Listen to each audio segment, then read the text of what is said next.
The day I lost everything started like any other. I was organizing files in my home office when James walked in, his Armani suit perfectly pressed, his smile cold as winter. "Alexandra," he said, leaning against the doorframe, "we need to talk." I looked up from my work, knowing the strange glint in his eyes. Something was off, but I couldn't place what. "What's wrong?" "Nothing's wrong," he replied, straightening his silk tie. "In fact, everything's finally right. I'm leaving you." He paused, savoring the moment. "Oh, and I've already transferred your inheritance to my account. All of it." His smile widened as he watched the color drain from my face. "You really should have read those documents you signed last month more carefully. My name is Alexandra Parker, and at 35, I just discovered that my husband of 8 years had orchestrated the perfect betrayal. The inheritance he mentioned, $4.2 million left to me by my grandmother Eleanor, was supposed to be protected in a separate account, an account I thought only I could access." "That's impossible," I said, my voice shaking. "Those papers were for the house renovation." James laughed, the sound sharp and cruel. "You always were too trusting, Alex. Too naive. Those papers gave me power of attorney, complete control over all your assets." He pulled out his phone, showing me the transfer confirmation. "It's all gone. Every last cent." I stared at the screen, my vision blurring. The inheritance my grandmother had left me, money she'd specifically wanted me to have to build my own life and follow my dreams, was now in James' account. "You can't do this," I whispered, but even as I said it, I knew he could. And he had. "Already done," he said, pocketing his phone. "And since the house is in my name," he gestured around us, "you have an hour to pack your things and leave." "Leave," I repeated, the word feeling foreign on my tongue. "This is my home." "Was your home," he corrected, his smile never wavering.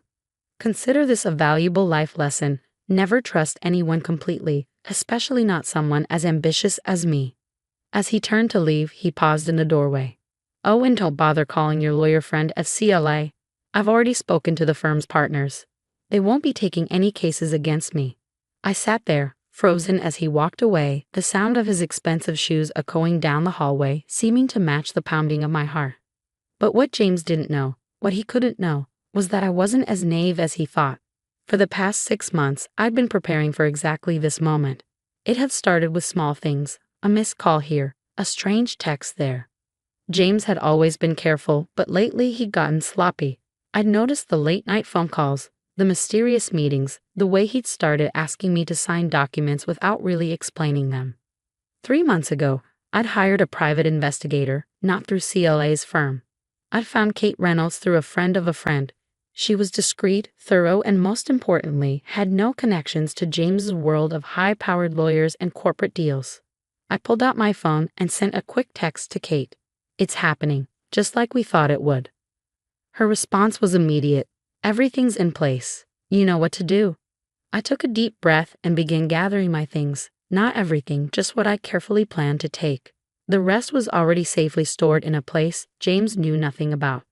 As I packed, my mind wandered back to how I'd ended up here. I'd met James at a charity gala 8 years ago. He was charming, successful, and seemed genuinely interested in my work as a children's book illustrator. We married after a whirlwind romance, and for the first few years, everything seemed perfect. Then my grandmother Eleanor passed away, leaving me her entire estate. She'd built a successful business from nothing, selling it for millions just before she retired. The inheritance wasn't just money. It was her legacy, her way of ensuring I could live life on my own terms. "Promise me you'll use this to build something of your own," she'd said in her final days. "Don't let anyone take your dreams away from you." I'd noticed changes in James after the inheritance came through, subtle at first. Suggestions about investments, comments about how I should let him handle the financial aspects since he was the one with business experience. I'd resisted, keeping the money separate as my grandmother had advised, or so I thought. My phone buzzed with another text from Kate. "Don't forget to accidentally leave behind what we discussed." I smiled slightly, pulling out a worn leather notebook from my desk drawer. It looked like a simple diary, but it was so much more. For months, I'd been carefully crafting its contents, making it look like my personal journal. Every entry was deliberately written to support the plan Kate and I had developed. I placed it in the desk drawer, not quite closing it all the way. James's curiosity would do the rest. As I finished packing my pre-planned bags, James appeared in the doorway again. "Time's up," he said, checking his watch. "Need me to call you a taxi?" I lifted my chin, meeting his gaze. "No, thank you. I've already arranged a ride." Something flickered in his eyes. Surprise, maybe even a touch of uncertainty. He'd expected tears, begging, desperation. Instead, I was calm, collected, almost eerily so. "You're taking this well," he said, his confidence wavering slightly. "What choice do I have?" I replied, shouldering my bag. "You've won, James. You've taken everything." "That's right, I have. And you know what the best part is? It's all completely legal. You signed everything willingly." I walked past him, pausing only briefly. "You're right. I did sign everything willingly. Remember that." Outside, a car was waiting, not a taxi, but a sleek black sedan. Kate sat behind the wheel, sunglasses hiding her eyes. I could see James watching from the window as I got in, his expression puzzled. "He took the bait?" Kate asked as we pulled away. I nodded, finally letting out the breath I'd been holding. "Hook, line, and sinker. He thinks he's won completely." "Men like him always do," she said, turning onto the main road. "Did you leave the notebook just where we planned?" "His ego won't let him resist reading it." Kate smiled, a sharp, predatory expression. "Perfect. Phase 1 complete. Ready for Phase 2. I looked back at the house, my home for the past 8 years, growing smaller in the distance, more than ready. He thinks I'm just another naive wife he can take advantage of. Time to show him how wrong he is. We drove to a modest apartment building across town. Kate had helped me lease it 3 months ago under a different name. It wasn't much, but it was secure and, most importantly, completely off James' radar. As I settled in that evening, my phone buzzed with messages from friends who'd already heard the news.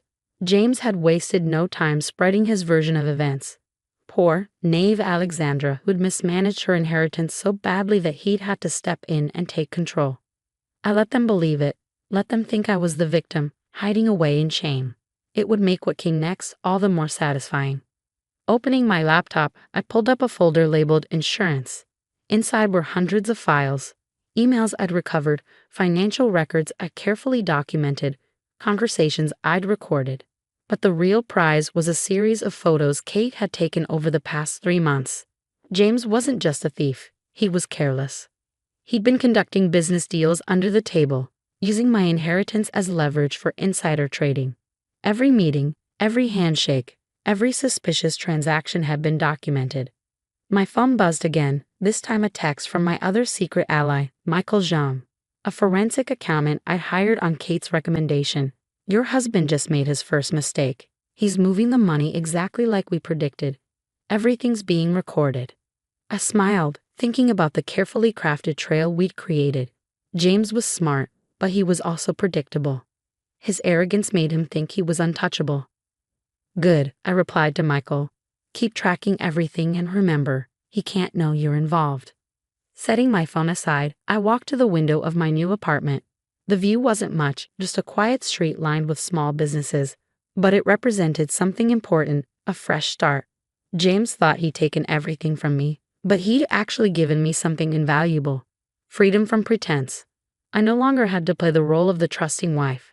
Now I could be who I really was, my grandmother's granddaughter, a woman who knew how to fight back. My phone buzzed one final time that evening, another text from Kate. "He found the notebook already. Had his assistant make copies. Are you ready for what comes next?" I thought about the carefully crafted entries in that notebook, each one designed to lead James down exactly the path we wanted him to take. "I'm ready," I replied. "Let him think he's found my weakness. Tomorrow we start dismantling his perfect plan piece by piece." 3 months later, I stood in my new office overlooking downtown, watching James's perp walk playing on every news channel. The SEC had found everything: the insider trading, the fraudulent documents, the other victims he'd scammed over the years. My fake notebook had led him exactly where we'd planned, making him so confident in his superiority that he'd gotten sloppy with the real evidence. Now, facing 20 years in federal prison, he finally understood what my grandmother Eleanor had taught me long ago. True power isn't about controlling others through fear and manipulation. It's about having the patience to let your enemies reveal their own weaknesses. As I opened the doors to the Eleanor Parker Foundation for Financial Justice, I thought about all the other victims out there, people who'd been betrayed by those they trusted most. My grandmother's inheritance hadn't just given me financial security, it had given me the means to fight back and help others do the same. James had thought he was destroying me, but instead, he'd helped me find my true purpose. Sometimes I realized the best revenge isn't just about taking back what's yours. It's about using it to ensure no one else has to go through what you did alone. Kate and Michael joined me for the foundation's opening ceremony, now permanent members of my team dedicated to exposing financial predators. As I looked out at the crowd of survivors, advocates, and investigators gathered to support our mission, I smiled thinking about James sitting in his cell, finally understanding that his biggest mistake wasn't stealing from me. It was underestimating the quiet strength of a woman who'd learned to play the long game. 1 year after James's arrest, I sat in my foundation's conference room, listening to another victim tell her story. Sarah Chen, a successful restaurateur, described how her business partner, also her husband, had systematically stolen her family recipes, drained their accounts, and left her with nothing but debt. I trusted him completely, she said, wiping away tears. We built everything together. How could I have been so blind? I shared a knowing look with Kate, who sat beside me taking notes. We'd heard variations of this story dozens of times over the past year, but each one still hit close to home. You weren't blind, I said gently. You were betrayed. There's a difference. Michael Zhang, now our full-time forensic investigator, was already pulling up financial records on his laptop. The money trail is similar to the Harrison case, he muttered, referring to what we now called the James Harrison playbook. A pattern of financial abuse we see repeated in case after case. We can help, I told Sarah. But first, I need you to understand something. This isn't about getting revenge. It's about getting justice, not just for you, but for everyone he might target next. Later that evening, as I reviewed case files in my office, my phone buzzed with an unexpected message. It was from James's sister, Charlotte. Alex, please call me. It's important. I hesitated. Charlotte and I had been close once before everything happened with James. She'd reached out several times since his arrest, but I'd maintained my distance, unsure where her loyalties truly lay. Might be a trap, Kate said when I showed her the message. James still has 6 months before his appeal hearing. Or it could be legitimate, Michael countered. Charlotte's been cooperating with the SEC investigation. I decided to take the call, but on my terms. We arranged to meet at a busy cafe near the foundation, Kate discreetly positioned at a nearby table. Charlotte looked different, older, more worn. The Harrison family's fall from grace hadn't been easy on any of them. Thank you for meeting me, she said, fidgeting with her coffee cup. I needed to tell you something in person. James, he's planning something from prison. I found letters in our mother's house, correspondence with old clients. He's trying to rebuild his network. I felt a familiar chill, remembering how methodical James could be. Why are you telling me this? Because I was wrong, she said, meeting my eyes. When everything happened, I believed his lies about you. I thought you were the gold digger he painted you as. But then I found the old files, saw how long he'd been doing this, how many lives he destroyed. You weren't his first victim, Alex. But thanks to you, you were his last. She reached into her bag and pulled out a thick folder. These are all the letters, plus financial records I found hidden in his old office. Mother's dying, and she made me promise to make things right. James doesn't just deserve to be in prison. He needs to stay there. As I leafed through the documents, my mind was already racing with the implications. This wasn't just evidence of James's past crimes, it was proof he was attempting to continue his schemes from behind bars. Have you shown these to anyone else? I asked. Charlotte shook her head. Only you. I know about your foundation, the work you're doing. You're helping people, Alex. Meanwhile, my brother, he's still trying to hurt people, even from prison. It has to stop. Back at the foundation, Kate, Michael, and I spent hours going through Charlotte's documents. The picture they painted was disturbing. James had been running his schemes far longer than we'd realized, with victims stretching back over a decade. Look at this, Michael said, pointing to a series of transactions. He was using the same methods even before he met you. The only difference was the scale. Your inheritance was going to be his biggest score. And now it's his biggest mistake, Kate added with grim satisfaction. I thought about my grandmother Eleanor, how she'd always said that money was just a tool. It was how you used it that mattered. She'd built her fortune from nothing, and now I was using it to protect others from people like James. Contact the SEC, I told Michael. They need to see these before James' appeal hearing. And Kate, find out everything you can about these other victims. It's time you reach out to them. Over the next few months, the foundation launched what we called the Phoenix Initiative, a comprehensive program to help financial fraud victims rebuild their lives. We provided legal support, financial counseling, and most importantly, a community of survivors who understood what they were going through. Sarah Chen's case was our first major success under the new program. Not only did we help her recover her restaurant and recipes, but we also exposed her husband's connections to a larger network of fraudsters. Each case we took on taught us more about how these predators operated, making us better equipped to stop them. The day of James' appeal hearing arrived sooner than expected. I sat in a courtroom, watching as his confident smirk faded while Charlotte testified about the new evidence. His appeal was denied, and additional charges were filed for attempting to continue his schemes from prison. As they led him back to his cell, he caught my eye. For a moment, I saw something I'd never seen before in James Harrison. Fear. He finally understood that the quiet, trusting wife he'd so grossly underestimated had not only destroyed him, but had built something powerful from the ashes of his betrayal. That evening, I stood in my office, looking at the photo of my grandmother that always sat on my desk. She was standing in front of her first small business, a determined smile on her face. "You were right, Grandma Eleanor," I whispered. "The best revenge isn't just about winning. It's about making sure the victory helps others." My phone buzzed with a message from Kate. "New case just came in.